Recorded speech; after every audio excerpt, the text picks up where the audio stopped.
Praise Lord. Hallelujah.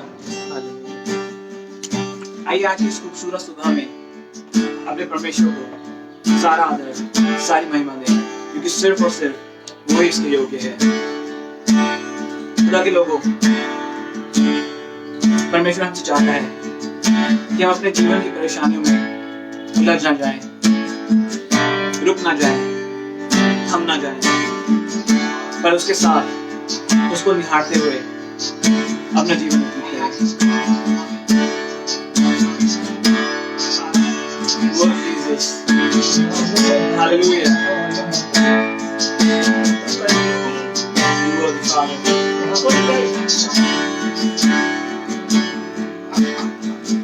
ना देखूं कुछ भी मुसीबतों में,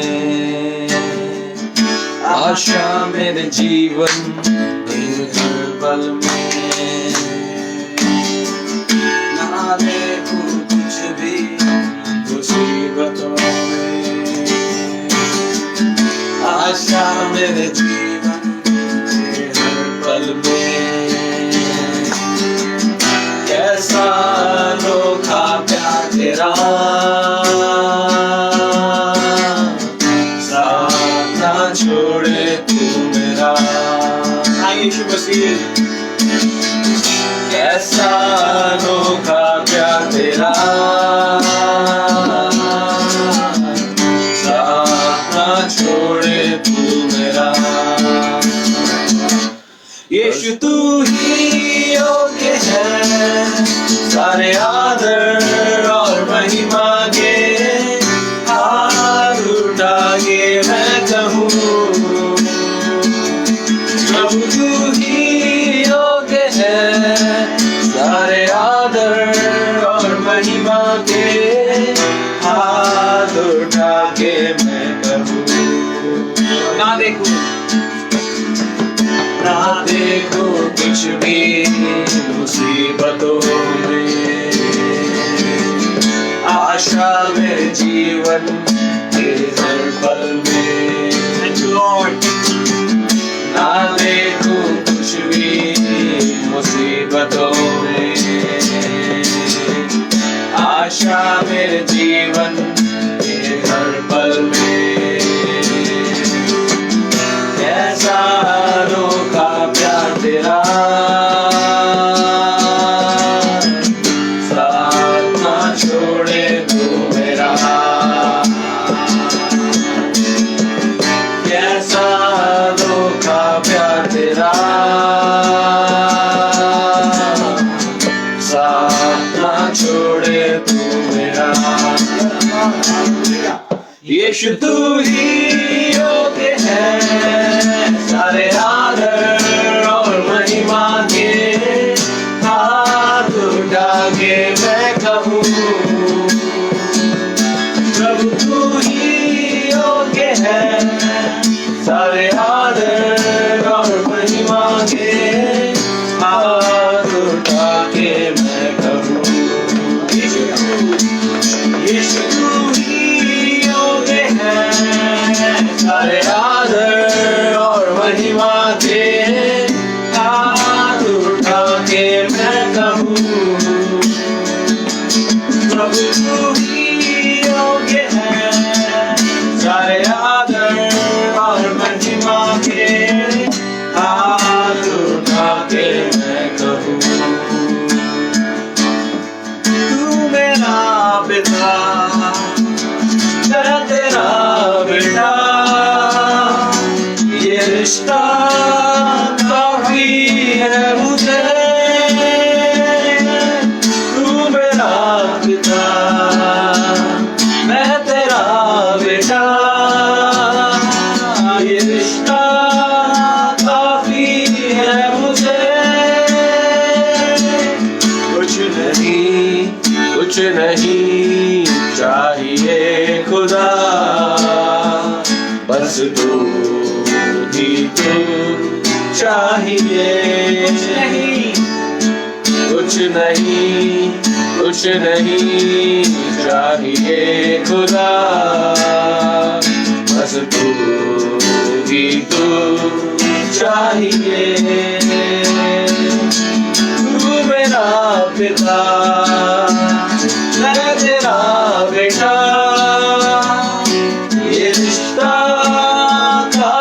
है मुझे, तू मेरा पिता, मैं तेरा बेटा, ये रिश्ता काफी है मुझे। हाँ यीशु मसीह, थैंक यू जीसस। आज की सुबह में आपसे यही कहना चाहते हैं कि हाँ परमेश्वर, हमने ठान लिया है कि हम आप ही के साथ चलेंगे। हमने ठान लिया है कि हम अब पवित्र नहीं होंगे, वरन पवित्रता में, आपकी समानता में अंश बांश करके बढ़ते जाएंगे।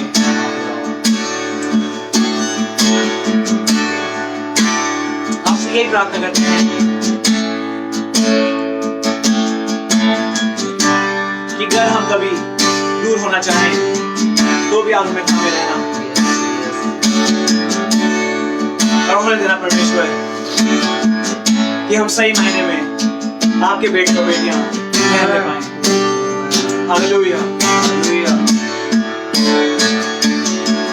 तू कहे तो सुनूं, जो दिखाए मुझे वो देखूं, तू चले तो फिर मैं चलूं, तू रुके तो मैं भी रुकूं, तू चले तो फिर मैं चलूं, तू रुके तो मैं भी रुकूं, जो दिखाए मुझे वो देखूं, तू सुनाए जो वो सुनूं, तू मेरा पिता, मैं तेरा बेटा, ये रिश्ता काफी है मुझे, तू मेरा पिता, मैं तेरा बेटा, ये रिश्ता काफी है मुझे। कुछ नहीं चाहिए खुदा, बस तू ही तू चाहिए। कुछ नहीं चाहिए खुदा, बस तू ही तू चाहिए। कुछ नहीं चाहिए खुदा, बस तू ही तू चाहिए। कुछ नहीं चाहिए खुदा, बस तू ही तू चाहिए। हाँ यीशु मसीह, सिर्फ तू चाहिए परमेश्वर। हम तेरे ही बन के रहना चाहते हैं, तुझसे सुनना चाहते हैं परमेश्वर। जो तू दिखाना चाहता है सिर्फ वही देखना चाहते हैं। खुदा होने दे कि हमें जीवन चलते हुए अपने दुखों तकलीफों को ही ना देखते रहें, पर आपको निहारने वाले हो सके। यीशु मसीह, आपकी निर्मलता को, आपकी सुंदरता को निहारने वाले हो सके और सिर्फ तू बनाते हुए आपकी महिमा के कारण बनने पाए। यीशु मसीह, तेरे पास आता हूँ, तुझको मैं चाहता हूँ, तेरे नाम को मैं ऊंचा उठाता हूँ।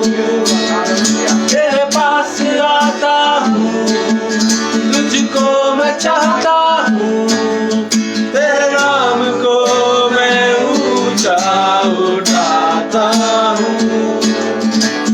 सर को झुका झुकाए, हाथों को उठाए, तेरे पास प्रभु मैं आता हूँ। तुझसे कहना ये चाहूँ, तेरे संग रहना चाहूँ, तेरे आगे मैं खुद को झुकाता हूँ। सर को झुकाए, हाथों को उठाए, तेरे पास प्रभु मैं आता हूँ। तुझसे कहना ये चाहूँ, तेरे संग रहना चाहूँ, तेरे आगे मैं खुद को झुकाता हूँ। जिंदगी तुझसे मिली, तेरे बिना मैं कुछ भी नहीं। तेरे पास आता हूँ, तुझको मैं चाहता हूँ, तेरे नाम को मैं ऊंचा उठाता हूँ। तेरे पास आता हूँ, तुझको मैं चाहता हूँ, तेरे नाम को मैं ऊंचा उठाता हूँ। तेरे पास आता हूँ, तुझको मैं चाहता हूँ, तेरे नाम को मैं ऊंचा उठाता हूँ।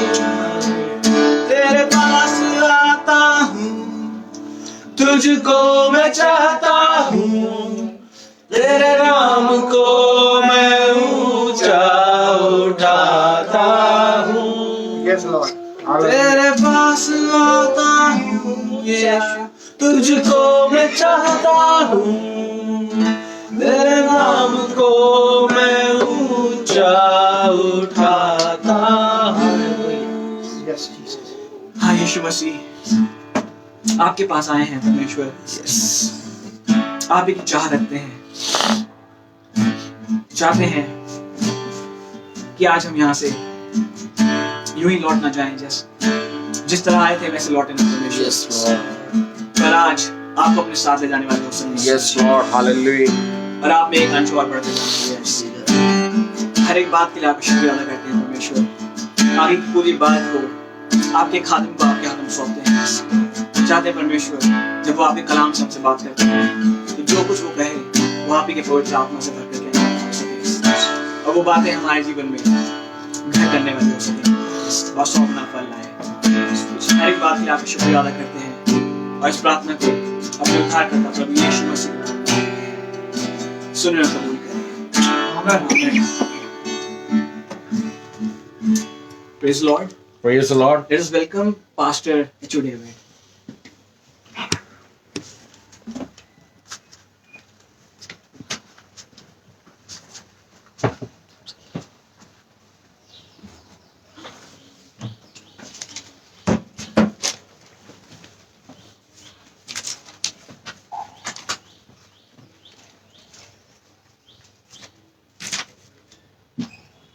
Praise the Lord.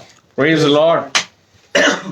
आज फिर हम सब खुदावन के निहायती शुक्रगुजार हैं कि आज फिर उसने हमको ये मौका दिया कि हम उसकी हमद सिताइश करें, उसके नाम को मुबारक कहें और तमाम नेमतों और बरकतों के लिए जो हमें देता नहीं बहुतायत से देता है, उस सब के लिए उसका शुक्रिया अदा करें। हमारी एक एक सांस जो अंदर जा रही है वो उसी के फजल से बाहर निकलती है। आज कई ऐसी सांसें होंगी जो अंदर गई मगर बाहर नहीं निकली, पर उसका बहुत बड़ा फजल है कि आज हम सब जीवतों की जमीन पे कायम हैं और उसकी हम तो सिताइश कर रहे हैं। आज थोड़ी देर के लिए एक कलाम की तरफ चलेंगे और वो एक बहुत छोटा सा अंग है शरीर का। पता नहीं कभी आपने बोला सुना होगा कि नहीं सुना होगा, पर वो एक है जबान, जीभ, टंग। और ये शरीर में सबसे खतरनाक चीज है। इसको काबू में करना बड़ा मुश्किल काम है। इसको जिसने काबू में कर लिया उसने बहुत कुछ काबू में कर लिया। लिखा हुआ है अय्यूब उसकी 33 अध्याय उसकी 2 में 2 उसमें लिखा है वर्ष में, और मेरी जान और मेरी जीभ मेरे मुंह में चुलबुला रही है। जीभ चुलबुलाती रहती है। जब हम कहीं जाते हैं और किसी की इधर से उधर करने लगते हैं ना, तो जीभ बहुत भयंकर तरीके से चुलबुलाने लगती है, और उसी पे हमको काबू में रखना है। जीभ हमें खुदा ने इसलिए दी है कि उसकी परिस्थिति करें, उसकी सिताइश करें, उसके नाम को ऊंचे पर उठाएं। इसलिए खुदा ने जीभ हमको प्रोवाइड करी है। और इसको जिस साल के खुदा ने इसे 32 दांतों के बीच में रखा है, खुदा पहले से जानता था कि चुलबुलाएगी, 32 दांतों के बीच में रखा, मगर तब भी वो चुलबुलाती रहती है। इसलिए अपनी जीभ पे कंट्रोल करें, बहुत जरूरी है। खुदा ने हमको जबान दी है धन्यवाद करने के लिए, स्तुति करने के लिए, महिमा करने के लिए, और ऐसा बोले जिससे दूसरा आदमी खुश हो, उसको तसल्ली मिले, खुशी मिले। भजन संहिता में जैसे लिखा हुआ है 103 उसकी 1 और 2 में कि आए मेरी जान खुदावंत को मुबारक कह और उसकी किसी भी नियामत को फरामोश ना कर, और जो कुछ मुझ में है सब उसके कुद्दूस नाम को मुबारक है। जबान हमको इसलिए दी गई है कि हम उसके हर चीज को मुबारक कहें, उसका धन्यवाद करें, हर चीज के लिए, छोटी हो बड़ी हो। हमारे मुंह से जब भी निकले धन्यवाद निकले। खुदा के लिए हम हमेशा धन्यवाद करते रहें। खुदावन पसंद करता है इस चीज को। नीति वचन अगर आप देखें मेरे साथ, उसके 18-21 में लिखा हुआ है कि जीव के वश में मृत्यु और जीवन दोनों है। अब आप कहेंगे कैसे है, तो मैं थोड़ा सा एक्सप्लेन करना मांगता हूं इस चीज को। कि आप कहीं हॉस्पिटल गए, किसी को विजिट किया, आदमी बीमार है, आप गए उसके पास विजिट किया, बोले बहन या भाई जो भी हो, फिक्र मत करिए, खुदा आपके साथ है। ला तब्दील खुदा, वो कल आज और अब तक एक था। जैसे वो आश्चर्यक्रम पहले करता था, वही आश्चर्यक्रम आज भी करता है। जैसे वो पहले शिफा देता, वही शिफा वो आज भी देता है। उस वक्त भी उसने आवाज दी तो मुर्दा जो है कब्र में से निकल आया, जनाजे को छुआ, लड़का उठ के बैठ गया। वही खुदा है, ला तब्दील खुदा है। तो आप परेशान मत होइए, खुदा आपके साथ है, आपको चंगाई देगा, आपके बिस्तर को झाड़ के आपको खड़ा करेगा। ये आपने उसको जिंदगी दे दी कि आप गए, उसको जिंदगी दे दी, और वो उसके अंदर एक जीने की चाहत उत्पन्न हो गई। बहुत से ऐसे हैं जिनमें जीने की चाहत नहीं होती है, तो वो ज्यादा देर जीते नहीं है। आपने उसको एक जीने की चाहत दे दी। और इसके विपरीत जैसे लिखा है कि जीव के वश में जिंदगी और मौत दोनों है। अब आपने जाके कहा कि अच्छा सिस्टर या ब्रदर, अच्छा ये बीमारी है आपको, अच्छा अच्छा अच्छा, ठीक है, अच्छा ये मेरी नानी को भी थी, ये बीमारी मेरी नानी को भी थी, और सिस्टर या ब्रदर बहुत दिन तक उन्होंने सरवाइव नहीं किया। डॉक्टरों ने बड़ी कोशिश करी पर सरवाइव नहीं कर पाए। और यह है कि उसी बीमारी के साथ मेरी नानी रहलत फरमा गई। अब ये आपने उसको मौत दे दी, अब उसके दिमाग में परेशानी आ गई, बिल्कुल निगेटिव कर दिया जाके। इसीलिए कहा है कि जबान के वश में जीवन और मृत्यु दोनों है। आप किसी को जीवन भी दे सकते हैं और किसी को मृत्यु भी दे सकते हैं। इसलिए जब भी अपने जबान का इस्तेमाल करें, बहुत सोच समझ के करें, बहुत सोच समझ के इसका इस्तेमाल करें। एक जगह और चलना मांगता हूं, नीति वचन 13:3 में लिखा हुआ है कि जो अपने मुंह की चौकसी करता है वो अपने प्राण की रक्षा करता है। जब अपने मुंह की चौकसी करता है वो अपने प्राण की रक्षा करता है। आपको मालूम है कि हारून और मरियम ने एक दिन कह दिया था, मूसा की निंदा की थी। जुबान से निंदा नहीं करनी चाहिए कभी। उसने निंदा की थी कि क्या खुदा सिर्फ मूसा ही से बात करता है। ने कहा क्या खुदा कभी सिर्फ मूसा ही से बात करता है, और ये चीज खुदा को पसंद नहीं आई। और उसमें लिखा हुआ है, अगर आप देखें उसमें अगर आप देखें गिनती 12:8 में लिखा है कि मूसा की निंदा करते हुए क्यों नहीं डरे। खुदा ने कहा कि तुम मूसा की निंदा करते हुए क्यों नहीं डरे। हम भी कभी कभी निंदा करते हुए डरते नहीं, इंसान से नहीं डरते, पर हमें खुदा से डरना। और उसका जानते रिजल्ट क्या हुआ कि मरियम जो है वो कोल से सफेद हो गई। मरियम कोल से निंदा करना खुदा को पसंद नहीं है कि हम किसी के, और अक्सर हमारे मुंह से होती है, अक्सर हम इसको कर जाते हैं, गलती हमसे हो जाती है, क्योंकि हम भी इंसान हैं, मनुष्य हैं, हमसे गलती होती है। मगर खुदा ने मना किया, खुदा को पसंद नहीं है कि हम किसी की निंदा करें। एक जगह और चलेंगे, मत्ती 15 चैप्टर में एक कहानी है कनानी स्त्री की। एक कनानी स्त्री की कहानी है, और उसकी लड़की जो थी उसको एक दुष्ट आत्मा सताती थी। जब उसने देखा कि यीशु मसीह है तो उसने पीछे से कहा कि मेरी मदद कर खुदावन, मगर यीशु मसीह ने सुना नहीं। फिर वो बराबर पीछे चिल्लाती रही। फिर उसके शागिर्दों ने, यीशु मसीह के शागिर्दों ने यीशु मसीह से कहा कि भाई इसको रुखसत कर, पीछे पीछे चिल्लाती हुई आ रही है। तब खुदावन ने एक बड़ी कठोर सी बात कह दी उसके लिए कि ये रवा नहीं है कि बच्चों की रोटी कुत्तों को डाली जाए। अब ये बात सुन के उस औरत को परेशानी तो हुई होगी, मगर इसमें एक नरम जवाब के लिए लिखा हुआ है। अगर आप नीति वचन 15:1 देखें तो कोमल उत्तर और नरम जवाब, ये बहुत काम करता है। उस औरत को गुस्सा आना चाहिए था, जो कठोर बात यीशु मसीह ने कही थी उससे, मगर उसने नहीं कहा। उसने कहा नहीं खुदावन, जो चूर चार मालिक की मेज से गिरता है उसे भी कुत्ते खाते हैं। कितनी नरम जवाब थी। और उसी घड़ी उसकी लड़की ने शिफा पाई। उसी घड़ी उसकी लड़की, नरम जबान जो है ना वो हड्डियों को गला देती है। आप सरकारी दफ्तरों का तो सबको हाल मालूम है कैसे काम चलता है। अब आप गए कहीं, आपका कोई काम फंसा हुआ है, आप गए क्लर्क के पास गए, कहने लगे सर ये काम था, ये मैंने दिया था। बोला ऐसा है 3 दिन बाद आना। आपने कहा थैंक यू सर, चले आए। 3 दिन बाद फिर चले गए। फिर उससे कहा, उसने कहा ऐसा है भाई अभी तक फाइल आई नहीं है, मैं 1 हफ्ते बाद आना। अब गुस्से वाली बात है, पहले तुमने 3 दिन को बुलाया, फिर अब तुम 1 हफ्ते के लिए बुला रहे। मगर आपने फिर कहा थैंक यू सर, हम आए। इसी तरह उसने कई दफा दौड़ाया, मगर आपने कभी भी उसे कोई कठोर शब्द नहीं किया कि आप यहाँ पे बैठे हैं, आपको पेमेंट मिलता है काम करने के लिए।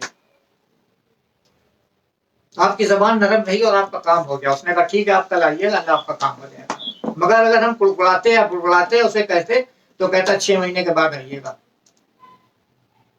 इसलिए जबान का नरम होना बहुत जरूरी है। भजन संहिता 52:2 में एक चीज लिखी है कि तेरी जबान महज शरारत इजाद करती है। जबान जो है वो शरारत इजाद करती है। जबान से ही शरारत होती है, जितनी शरारत है जबान से ही होती है। और आए दगाबाज वो तेज उस्तरे की मानेंगे, वो तेज उस्तरे की मानेंगे। इसके लिए मैं आपको एक एग्जाम्पल देना मांगता हूँ। मरकुस 6 चैप्टर में है। यूहन्ना बपतिस्मा देने वाले को आप सब जानते हैं। हेरोदेस बादशाह जो था वो यूहन्ना बपतिस्मा देने वाले को बुलाता था, उससे सुनता था, उसकी बातें उसको बड़ी पसंद थी, रोज बातें। मगर एक दिन यूहन्ना बपतिस्मा देने वाले ने कह दिया कि अरे बादशाह सलामत, अपने भाई की बीवी रखना तुझे रवा नहीं है।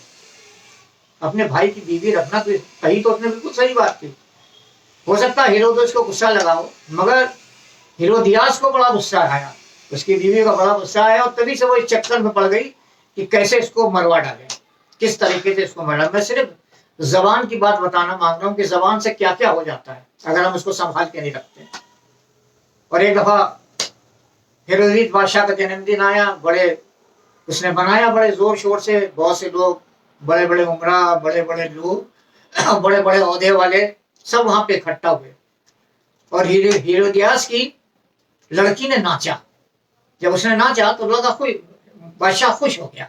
और बादशाह ने कहा, उस जबान की बात मैं बता रहा हूँ कि बादशाह ने कहा कि मांग तू क्या चाहती है, मैं आधा राज्य तक तुझे दे दूंगा। ये जबान से उसकी बात निकल गई, उसने कह दिया। अब लड़की ने, आजकल लड़कियां भी समझदार हैं, लड़की ने कहा ऐसा है अम्मा से पूछ के बताऊंगी। आज बहुत सी लड़कियां ससुराल में फिट नहीं हो रही हैं क्योंकि अभी तक वो अम्मा से पूछ रही है। अभी तक वो अम्मा से पूछ रही है। जब वो अम्मा से पूछ रही तो ससुराल में फिट ही नहीं हो पा रही है। उन्होंने कहा मैं अम्मा से पूछ के बताऊंगी। घर गई, माँ से पूछा कि मम्मी क्या कहें। मैंने कहा बेटा इसमें कुछ सोचने समझने की बात ही नहीं, कह दे कि यूहन्ना बपतिस्मा देने वाले का सर कटवा के थाल में लियो। और वो अब राजा जो था जबान दे चुका था अपनी इतने लोगों के सामने, इसलिए वो पलट नहीं सकता था। वो चाहते हुए भी उसको रोक नहीं सकता था कि जबान से जो बात निकल गई वो रुकती नहीं है। और उसने फिर कहा ठीक है, यूहन्ना बपतिस्मा देने वाले का सर कटवा के थाल में उसने मंगवा दिया। इसलिए जुबान जो है ना, काबू में रखना बहुत ही जरूरी है। हम क्या बोल रहे हैं, कैसे बोल रहे हैं, किससे बोल रहे हैं, ये बहुत जरूरी बात है। इसीलिए नीति वचन 6:2 में लिखा है, तू तो अपने ही मुंह की बातों से फंसा और तू ही अपने मुंह की बातों से पकड़ा गया। वो अपने मुंह की बातों से फंसा और अपनी मुंह की बातों से ही हेरोदेस बादशाह पकड़ा गया और यूहन्ना बपतिस्मा देने वाले का सर कट गया। इसलिए जबान जो है बहुत खतरनाक चीज है। हम कभी इसको इतना खतरनाक समझते नहीं। खुदा ने जबान कितनी बढ़िया बनाई दी, जो खट्टा बताती है, मीठा बताती है, कड़वा बताती है, नमकीन बताती है। अब ये कैसे बनाई होगी, ये खुदा का फजल है, खुदा की वही कारीगरी कि भैया एक जबान के अंदर इतनी कितनी चीजें रख दी कि वो सब कुछ बताती है। जबान से आदमी चेक कर, कभी कभी ऐसा होता है ना, औरतें मसाले का डिब्बा ऐसे सूंघती हैं पर उनको पता नहीं चलता कौन सा, फिर वो थोड़ा सा चुटकी में लेके ऐसे जबान पे लगा, अच्छा पिसा धनिया है। जबान सारा टेस्ट बताती है। खुदा ने ऐसा, मगर यही जबान कभी कभी इतनी खतरनाक हो जाती है कि बड़े बड़े काम कर, सर कटवा देती है। यूहन्ना बपतिस्मा देने वाले का सर कटवा दिया। एक जगह और चलना मांगता हूं, याकूब 3:6 में एक चीज लिखी है, जीभ भी एक आग है। अब आप कहें भाई जीभ आग कैसे है? जीभ आग है। आप कहीं गए विजिट करने, वहां तो पहले से टेंशन चल रहा है। बहू सास में टेंशन अक्सर चलता है, या घरों की वो है, वहां वैसे पहले से टेंशन चल रहा है। आप गए, आपने इधर की बात उधर कर दी, उधर की बात इधर कर दी। थोड़ी देर में ये कि आप उस समस्या के ऊपर पानी डाल जाते, समझा कि नहीं खुदा ठीक करेगा। जो भी ये प्रॉब्लम है आप खुदा के सामने रखिए, खुदा ठीक करेगा। ये बताने के बदले कि आप उस पर पानी डालें, आपने उसमें घी डाल दिया। अच्छा सिस्टर ऐसा कहा बहू ने, कहना नहीं चाहिए था, कहना नहीं चाहिए था ऐसा, ये तो बड़ी गलत बात है सिस्टर, ये तो बड़ी बात है। अच्छा मैं समझाऊंगा। अरे वो कहाँ समझाते हैं बहू, बहू ठीक कहा तूने, वहां समझाया है कि बहू तूने ठीक कहा है। इसलिए जबान जो है ना बड़ी खतरनाक चीज है, कि मैंने इतनी अपनी उम्र में देखा है, और जबान की बहुत सी खतरनाक चीजें मैंने देखी हैं। इसलिए ये बिल्कुल सही लिखा है कि जबान भी एक आग है, तुरंत आग लगा देती है, देर नहीं करती आग लगाने में, वो तुरंत आग लगा देती है। कभी कभी ऐसा होता है कि लोग जो है ना हमें कुरेदते हैं। अब आए किसी की बुराई कर रहे हैं, बार बार कर रहे हैं, तो आदमी को भी हुचक होती है, यार मैं भी कोई बात बोल दूं इसके बीच में। बहुत कुरेदते हैं, आपको घंटों कुरेदेंगे, किसी की बुराई करेंगे। अच्छा मतलब आजकल वक्त ऐसा आ गया कि अच्छाई तो बहुत कम करते हैं, बुराई ज्यादा करते हैं। बुराई जो है वो एक ऐसी चीज है, बुराई पीठ की तरह है। आप बोले कैसे? दूसरे की दिखाई देती, अपने नहीं दिखाई देती। बुराई जो है वो पीठ की तरह है, दूसरे की तुमको दिखाई दे जाती चलते फिरते की जा रहा पीठ दिखाई दे रही, पर अपनी पीठ नहीं दिखाई देती। और आजकल ये बड़ा कॉमन वो है कि हम बुराई करने में चूकते नहीं, जुबान से हमारे बुराई हो जाती। मतलब खुदा ने इस बात के लिए हमको मना किया। लिखा हुआ भजन संहिता 39:1 में 39:1, मैंने कहा मैं अपनी राह की निगरानी करूंगा ताकि मेरी जबान से खता ना हो। जब तक शरीर मेरे सामने है मैं अपने मुंह को लगाम दिए रहूंगा। आदमी को सोचना चाहिए मैं कहाँ बैठा हूँ। आदमी क्या, अपने मुंह को लगाम देना बहुत जरूरी है। अपने मुंह को निगरानी करने का मतलब है कि अपने मुंह को लगाम दें। कुरेदते हैं भाई, पता नहीं आप लोग के साथ हुआ नहीं, पर मेरे साथ हुआ है, इसलिए मैं जानता हूँ इस बात को कि लोग कुरेदते हैं। लोग चाहते हैं कि आप अपने मुंह से कोई नेगेटिव बात उनके लिए बोले, मगर यह है कि जब तक वो दुष्ट आपके सामने लिखा हुआ बहुत साफ उसमें, तब तक अपने मुंह को आप लगाम दिए रहे भाई। थैंक यू लॉर्ड, धन्यवाद प्रभु जी, बहुत धन्यवाद। नीति वचन 21:23 में एक चीज लिखी है कि जो अपने मुंह और अपनी जबान की निगहबानी करता है अपनी जान को मुसीबतों से महफूज रखता है। अपने मुंह और अपनी जबान की निगहबानी करता है, अपनी जान को महफूज रखता है। अब इसके लिए एक एग्जांपल है समसून को कहा गया था कि भैया उस तरह नहीं फिरवाना अपने सर के ऊपर, खुदा तुम्हारे साथ रहेगा, तुम खुदा के नजीर हो, उस तरह नहीं फिरवाना अपने सर के ऊपर। अब ये जो जबान से बात कहने वाली शमसून को याद बताने की जरूरत नहीं थी, मगर चक्कर ये है ना कि दलाला के चक्कर में जब आदमी आ जाता है तो सब कुछ भूल जाता है। ये बड़ी मुश्किल की बात है। उसमें भी दलाला थी, आज भी दलाला है, ऐसी बात नहीं है। और जब वो दलाला की गोद में सर रखा, बड़े प्यार में आ गया, बड़े उसमें आ गया, तो उसने बता दिया भैया सर मुंडवा दो, उस तरह फिरवा दो, खुदा छोड़ के चला जाएगा। और उसने कहा ठीक है। उसने उसके आदमियों को बुलाया, उस तरह फिरवा दिया, खुदा छोड़ के चला गया। अगर वो अपने मुंह की निगरानी करता, ना बताता, आपको मालूम शमसूर के बारे में उसने कितने बड़े बड़े काम किए। उसने नहीं किए, खुदा उसके साथ था, खुदा उसके साथ था। और शमसूर एकदम बेकार हो गया। जब उसके आगे की सारी कहानी आपको मालूम है। तो कहा है ना कि जो अपने मुंह की निगरानी करता है वो हर आफत से महफूज रहता है। हमें जबान का प्रॉपर यूज करना बहुत जरूरी है। खुदा ने जबान दी है प्रॉपर यूज के लिए। अगर आप देखें हमारे साथ भजन संहिता 35-28 में लिखा है, मेरी जबान से तेरी सदाकत का जिक्र होगा और दिन भर तेरी तारीफ होगी। खुदा की बड़ाई करना, दिन भर खुदा की बड़ाई करना, कभी भी सोते जागते चलते फिरते। भाई हम और की तो हम नहीं जानते, और हमारी पत्नी तो उठते बैठते झाड़ू लगाते भी गाती रहती है, खाना पकाते भी गाती रहती है, खुदा की सिताइश करती रहती है। इसीलिए खुदा ने उसको जबान दी है। खुदा ने हम सबको जबान दी है, चलते फिरते उठते बैठते काम करते खुदा की हम तो सिताइश करते हैं बराबर। भजन संहिता 37-30 में लिखा हुआ, शादी के मुंह में दानाई निकलती है और उसकी जबान से इंसाफ की बातें, विजडम। हमारे मुंह से विजडम निकले, किसी को बताएं तो विजडम निकले। खुदा ने ऐसा कहा था, खुदा ऐसा करने वाला है, खुदा ने ये कहा था, खुदा करेगा। क्योंकि लिखा है जैसा तेरा ईमान है वैसे तेरे लिए हो जाएगा। जैसे तेरा ईमान है तैसे, जैसे मेरी आस तुझ पर है वैसे तेरी रहमत मुझ पर हो। ये समझाए आदमी। ये चीजें बहुत जरूरी हैं आदमी को समझाने के लिए। हम इसको समझाएं जबान से।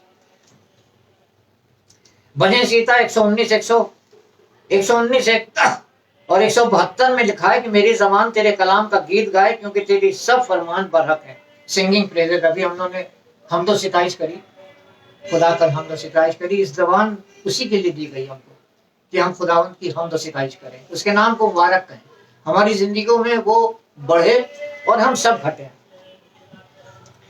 नीति वचन 31-26 में लिखा है, उसके मुंह से हिकमत की बातें निकलती हैं, उसकी जबान पर शफकत की तालीम है। काइंडनेस।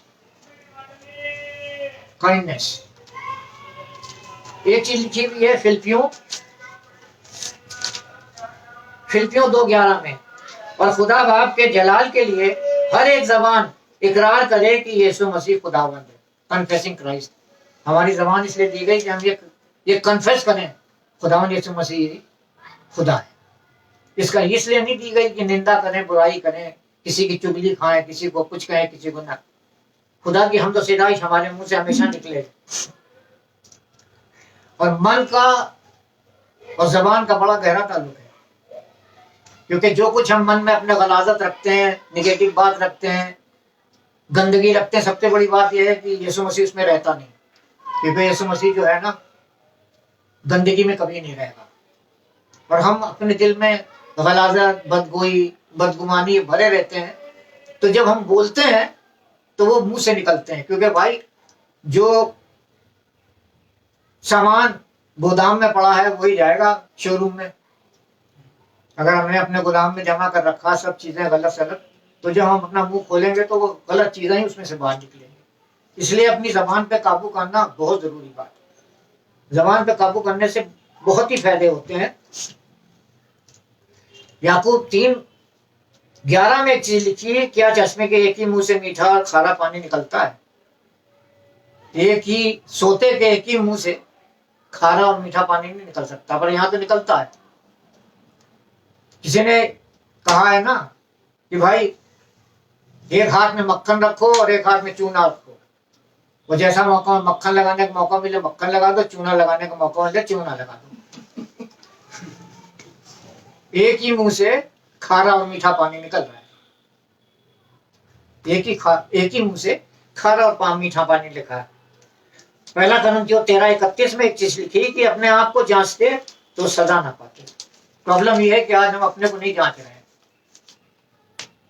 अपना लिखा हुआ पेपर नहीं जांच रहे हैं, हम आजकल दूसरों को जांच रहे हैं। ज्यादातर टाइम हमारा दूसरों को जांचने में लग जाता है, मगर कलाम में एक बात लिखी कि अगर अपने को जांचते तो सजा नहीं पाते कभी।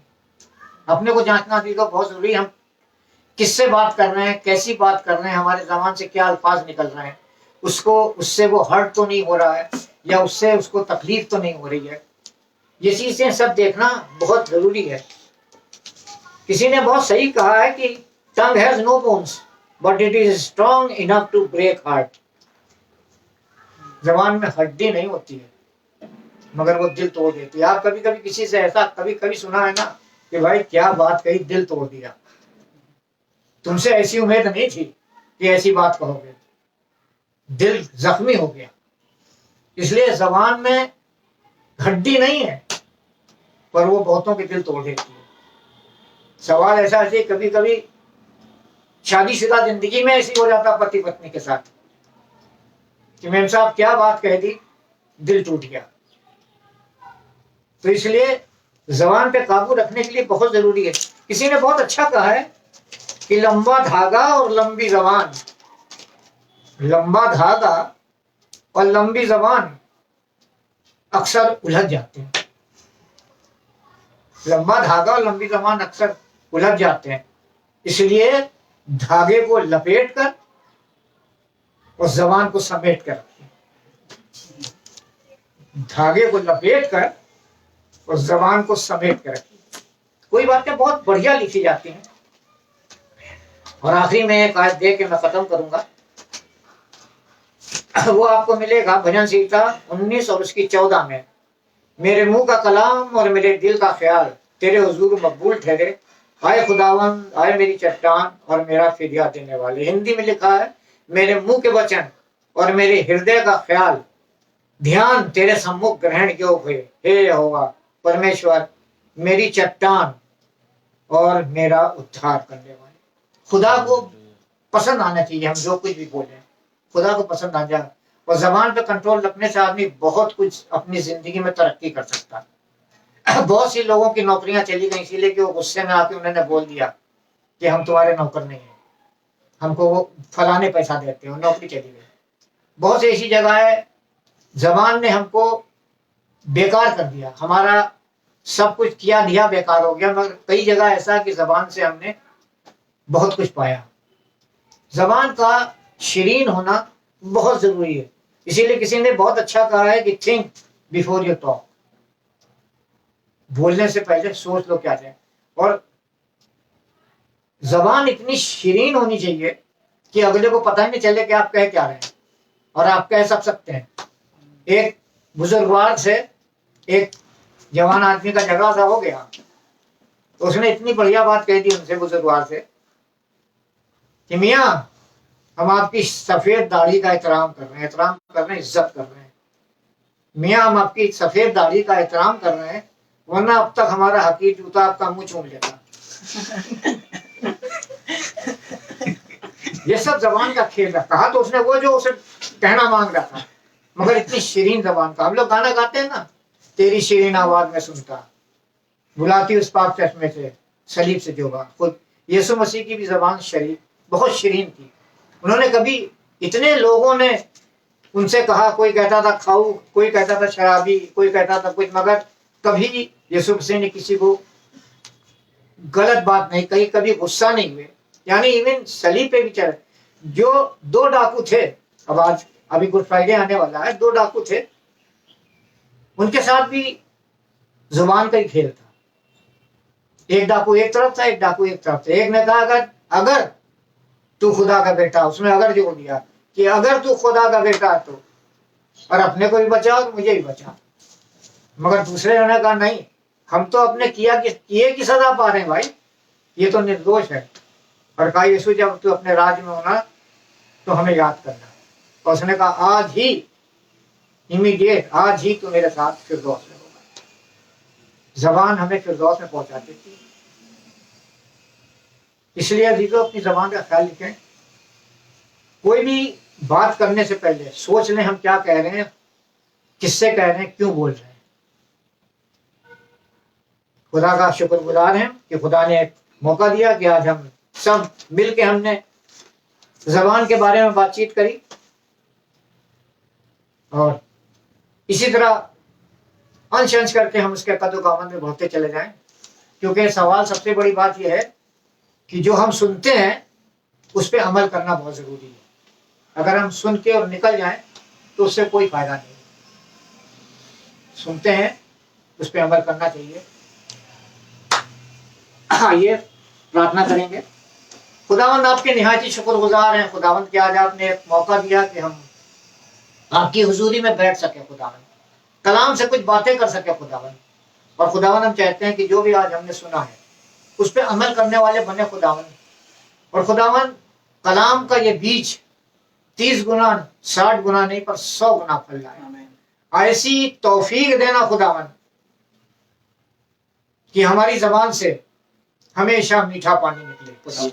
हमारी जबान हमेशा तेरी हमद और तेरी सिताइश करती रहे खुदावंद, और खुदावंद कभी ना थके। हम धन्यवाद करते हैं, शुक्रगुजार हैं खुदावंद। इस प्रार्थना को तेरे सामर्थी नाम से मांग लेते हो खुदावंद, सुनिए और कबूल फरिए। और अब हमारे खुदावंद यीशु मसीह का फजल, खुदा बाप की मोहब्बत और पाक रूह की रिफाकत और शराकत हम सबों के साथ अब से लेकर हमेशा तक होती रहे। आमीन।